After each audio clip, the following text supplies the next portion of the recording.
चलिए बच्चों question number 2 देखते हैं। Find the surface area of cube whose edge is इतनी। ठीक है जी। क्वेश्चन नंबर फर्स्ट में हमने क्या किया था, क्यूबॉइड। इसमें हम क्या कर रहे हैं, क्यूब के बारे में। तो क्यूब बनता है स्क्वायर से बनता है, क्यूबॉइड बनता है रेक्टेंगल से। ठीक है, तो ये हो गया हमारा स्क्वायर, ये हो गया हमारा क्यूब।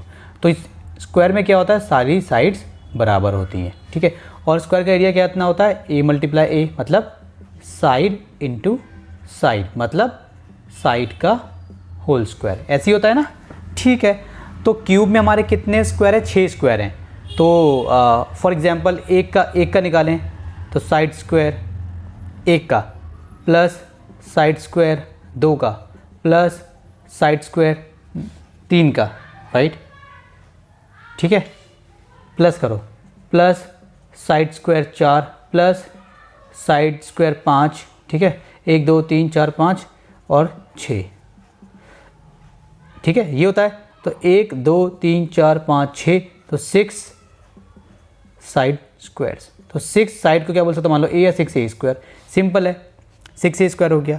जब इसमें बोला जाएगा लेटरल सरफेस एरिया, तो लेटरल में 4 होते हैं तो 4a स्क्वायर, टोटल बोला जाएगा टोटल में 6 होते हैं तो 6a स्क्वायर।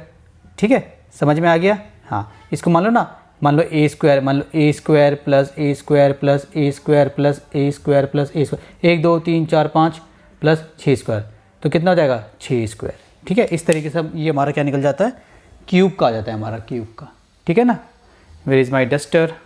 चलिए मैंने रब कर दिया, अब करते हैं find the surface area of the cube. तो हम निकालेंगे surface area of a cube. क्या फॉर्मूला होता है, 6a स्क्वायर। तो 6a मतलब इसमें जो एज होती है ना वो a होगा, कभी एज बोल देंगे कभी साइड बोल देंगे। ठीक है, तो कितना है, मल्टीप्लाई में 11, और 11 का क्या है, स्क्वायर है, इसका स्क्वायर कर देंगे। तो पहले इसको स्क्वायर करेंगे, इसको मल्टीप्लाई मत कर देना, ऐसे मत कर देना, नहीं, पहले इसका स्क्वायर होगा। तो इसको एज इट इज़ 11 11 ज़ा 121, 6 1 ज़ा 6, 6 2 ज़ा 12 का 2, 1 कैरी, 6 कम 6 7, 7 2 6। और सब में क्या आएगा बच्चों, सब में सेंटीमीटर का स्क्वायर आएगा, क्योंकि एरिया हमेशा इसी में आता है। ठीक है, तो ये मेरा क्वेश्चन नंबर 2 हो गया सॉल्व। चलिए बच्चों क्वेश्चन नंबर 3 देखिए। Find the edge of a cube whose surface area is 864 centimetre का स्क्वायर। देखो इन क्वेश्चंस में क्या है, इसने बोला कि एज निकालो, साइड निकालनी है, हमें सरफेस एरिया दे दिया। तो जब आपको सरफेस एरिया दे दिया तो सबसे पहले आप लिख दीजिए, जो आपको दिया हुआ वो आप लिख दीजिए। आप लिखिए surface area of a cube. कितना दिया हुआ है आपको, 864 सेंटीमीटर का स्क्वायर। कुछ नहीं करा मैंने, जो दिया था मैंने वो लिख दिया। अब एक बात बताइए, surface area of a cube, इसका फॉर्मूला क्या होता है, इसका फॉर्मूला यहाँ पे जो होता है वो यहाँ पे लिख लीजिए, 6a स्क्वायर होता है। इसकी जगह पे ये 864 सेंटीमीटर का स्क्वायर। मैंने कुछ नहीं करा, सरफेस एरिया ऑफ क्यूब की जगह मैं ये लिख सकता हूँ, सरफेस एरिया ऑफ क्यूब का फॉर्मूला ये होता है। और ये मतलब देखो, ये सरफेस एरिया ऑफ क्यूब का फॉर्मूला ये है, और ये सरफेस एरिया ऑफ क्यूब किसके बराबर है, इसके बराबर है। एक तरीका तो ये हो गया, या इसको आप ऐसे लिख सकते हो, सरफेस एरिया क्यूब का पहले आपने फॉर्मूला लिख लिया 6a स्क्वायर।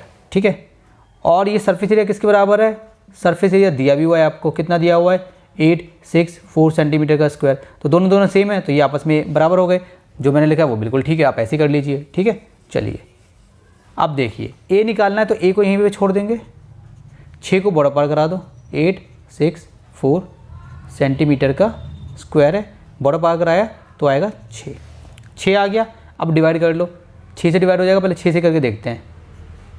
6 1 ज़ा 6, तो 2 बच गया 6, 6 4 ज़ा 24, 2 बच गया 4, 6 4 ज़ा 24।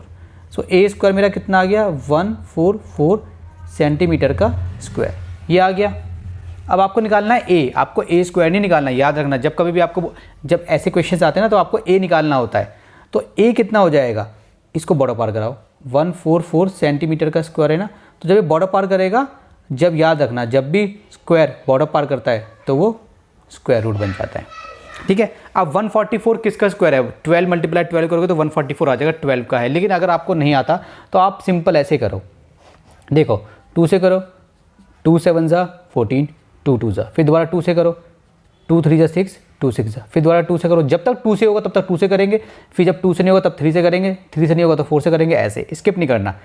2 1 ज़ा 2 8 ज़ा, 2 से हो रहा है, देखो ये 2 9 ज़ा 18, अब ये 3 से हो रहा है, 3 3 ज़ा 9, 3 1 ज़ा 3, यहाँ पे 9 1 ज़ा, ठीक है, ऐसे करना है आपको। समझ में आ गया आपको? बिल्कुल छोटे से 2 से नहीं होगा, 3 से नहीं होगा, 4 से, जब तक 2 से हो रहा है 2 से कंटिन्यू करो। तो इसकी जगह मैं क्या लिखूँगा, 1 2 3 4, 1 2 3 4, 1 2 1 2, ये लिख दिया मैंने। और यहाँ पे सेंटीमीटर स्क्वायर भी चल रहा है यहाँ पे, ये इंपॉर्टेंट एस्टीमेट लिखवा रहा हूँ बार बार।